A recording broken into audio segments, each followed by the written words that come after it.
Television में आपका स्वागत है। आज हम सीखेंगे टेली में प्राइस लेवल तथा प्राइस लिस्ट कैसे निर्धारित करते हैं। टेली में प्राइस लेवल तथा प्राइस लिस्ट निर्धारित करना है। टेली में जब हम सेल्स की एंट्री करते हैं तो वहाँ पर हमें प्रोडक्ट का प्राइस देना होता है जो कि विभिन्न देनदारों के लिए अलग अलग होता है। मीन्स जिसको हम उधार माल बेचेंगे सन्ड्री डेप्टर्स को, तो हम उनके लिए अलग अलग प्रकार की प्राइस लिस्ट तय कर सकते हैं। अतः टेली में हम प्राइस लेवल तथा प्राइस लिस्ट बना सकते हैं। माना हम दो प्रकार के देनदारों फुटकर तथा थोक व्यापारी हैं, अतः सबसे पहले हम टेली में दो प्राइस लेवल्स फुटकर व्यापारी तथा थोक व्यापारी बनाएंगे। इसके लिए सबसे पहले कंपनी फीचर्स ऑप्शन में जाकर use multiple price level for invoice options के सामने यस का निर्धारण करते हैं। तो चलिए हम टेली में देखते हैं इसका प्रैक्टिकल किस प्रकार से किया जाता है। तो फीचर्स वाले ऑप्शंस पे गए, इन्वेंट्री फीचर्स को जाके सिलेक्ट करेंगे। यहाँ पर ऑप्शंस मिलेगा sales management, use multiple price level. यहाँ पर हमको यस का निर्धारण करना है। जैसे ही हम यहाँ पर यस का निर्धारण करेंगे हमारे सामने एक विंडो शो होगी।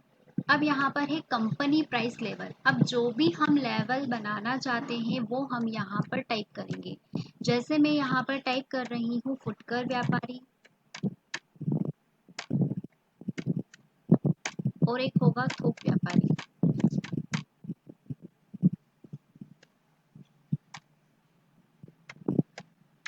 तो ये हमने दो प्रकार के क्या बना लिए हैं, व्यापारी बना लिए हैं, फुटकर व्यापारी और एक थोक व्यापारी। इंटर करा, एक्सेप्ट करते हैं। अब इससे यहाँ से बाहर निकलेंगे। इन्वेंट्री इन्फो के अंतर्गत यहाँ पर ऑप्शंस मिलेगा प्राइस लिस्ट का। अब हमने वहाँ पर जो लेवल बनाए हैं यहाँ पर हमको अब प्राइस लिस्ट बनाना है, जो हम निर्धारित करना चाहते हैं कि किस देनदार को हमको कितने में माल सेल करना है। तो प्राइस लिस्ट पे गए।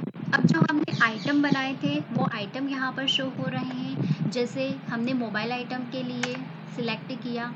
अब हमको यहाँ पर ये बताना है प्राइस लेवल पे कि आप कौन से लेवल के लिए बनाना चाहते हैं प्राइस लिस्ट। तो यहाँ पर मैंने सिलेक्ट करा फुटकर व्यापारी। एप्लीकेशन फॉर्म में वो डेट आ जाएगी करेंटली डेट, तो हम यही डेट रहने देते हैं। अब क्वांटिटीज यहाँ पर कुछ फिल नहीं करना है, सिर्फ हमको ये रेड वाले हिस्से में आकर कॉलम में आकर हमको प्राइस देना है जो हम निर्धारित करना चाहते हैं, जो तय करना चाहते हैं कि फुटकर के लिए क्या हम राशि निर्धारित करें, किस राशि में हम उसको माल सेल करें। तो यहाँ पर हमने जब भी किसी को माल बेचा था तो उसका कॉस्ट प्राइस यहाँ पर आ रहा है। जैसे जो नोकिया का हमने जो रेट है वो 2000 है, तो हम चाहो तो यहाँ पर फुटकर के लिए या तो बढ़ा सकते हैं या फिर घटा सकते हैं। तो मैंने यहाँ पर फॉर एग्जांपल 500 रुपीज़ टाइप करी ताकि जब हम इसका प्रैक्टिकल करेंगे तो हमको आसानी से समझ में आ जाएगा। फिर सैमसंग, तो सैमसंग का कॉस्ट प्राइस है 2000, तो यहाँ पर हम कर लेते हैं 300। फिर है वीवो, वीवो का है 5000, तो यहाँ पर हम कर लेते हैं 400। तो ये हमने रेट निर्धारित कर लिया। अब हम इसको एक्सेप्ट करते हैं। इसी प्रकार हम टीवी के लिए भी प्राइस लेवल बना सकते हैं। फुटकर के लिए बनाना है या थोक व्यापारी के लिए बनाना है, तो यहाँ पर हम फुटकर के लिए ही बना लेते हैं। सेम थोक के लिए भी यही प्रक्रिया होगी। अब LG टीवी का क्या है, 2000 रुपये उसका कॉस्ट प्राइस है, तो यहाँ पर जो हम देना चाहते हैं, जैसे मैंने यहाँ पर 600 रुपये दे दिया। मैं कम इसलिए दे रही हूँ ताकि जब हम एंट्री करेंगे तो हमको समझ में आ जाएगा कि हाँ ये हमने रेट वहाँ पर डाला था। फिर इसका 1000 है तो हम इसका 300 कर लेते हैं। फिर सोनी टीवी, तो सोनी टीवी का 4000 है तो हम इसको यहाँ पर कर लेते हैं 400। तो ये हमने प्राइस लिस्ट बना ली। अब हम इसका प्रैक्टिकल करेंगे, ट्रांजेक्शन्स करेंगे। तो अकाउंटिंग वाउचर्स पे गए, परचेस वाउचर्स पे जाना है। इसको आप एज इनवाइस कर लो, रेफरेंस नंबर में बिल नंबर। अब यहाँ पर नगद माल बेच रहे हैं या फिर उधार, क्योंकि हमने परचेस में नहीं आएगा, ये सेल्स में जाएगा।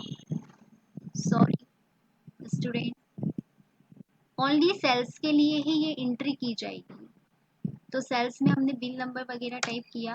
अब पार्टी नेम, अब यहाँ पर सिर्फ देनदारों के लिए ही ये हमने क्या बना रखा है, प्राइस लिस्ट बना रखी है। तो जो भी हमारे देनदार है, जैसे यहाँ पर कोमल एसडी है, मीन से सन्डी डेप्टर से हम इसको उधार माल बेच रहे हैं। अब यहाँ पर आता है कि ये नॉट एप्लीकेशंस रखना है आपको, क्या फुटकर व्यापारी का चयन करना चाहते हैं या थोक व्यापारी के लिए। तो यहाँ पर हमने सिलेक्ट करा फुटकर व्यापारी। यहाँ पर आ जाएगा सेल्स अकाउंट। अब जो आप आइटम सेल कर रहे हो, जैसे मैंने यहाँ पर लिया वीवो, ठीक है, यहाँ पर आपको करना है नॉट एप्लीकेशन। अब जो आप माल सेल कर रहे हो, कहाँ से कर रहे हो, शॉप से, कितनी क्वांटिटी, मैंने कहा एक क्वांटिटी, क्या रेट के हिसाब से। तो देखो यहाँ पर हमको रेट देने की आवश्यकता नहीं पड़ी, इसने स्वतः ही यहाँ पर रेट ले लिया। देखिए एक क्वांटिटी हम सेल कर रहे हैं, हमने रेट पहले से निर्धारित कर रखा था वीवो का कि जब हम फुटकर व्यापारी को माल सेल करेंगे तो ये जो इसका रेट है 400 रुपये, तो यहाँ पर 400 आ गया है ना, पर निर्धारित हमने करा था। तो हम एक क्वांटिटी यहाँ पर सेल कर रहे, तो इसका अमाउंट आ जाएगा 400 रुपये। हमने इसको एक्सेप्ट किया।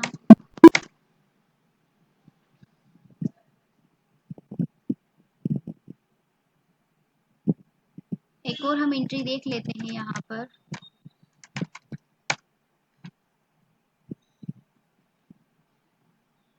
फिर हमने मानसी एसडी को हम क्या कर रहे हैं, माल बेच रहे हैं।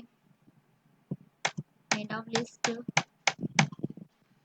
फुटकर व्यापारी का चयन करेंगे, सेल्स अकाउंट। अब जो आइटम हम यहाँ पर सेल कर रहे हैं, जैसे सोनी टीवी 3 नग, नॉट एप्लीकेशंस, कहाँ से सेल कर रहे हैं, मैंने कहा शॉप से, 2 क्वांटिटी।